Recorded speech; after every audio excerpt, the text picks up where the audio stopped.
As mentioned just now, communicable diseases are caused by pathogens. That can be viruses, bacteria, fungi, or protists. These are single-celled parasites.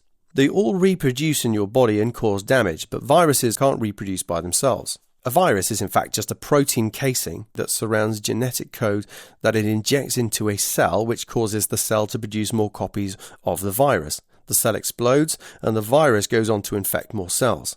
Creepy, isn't it?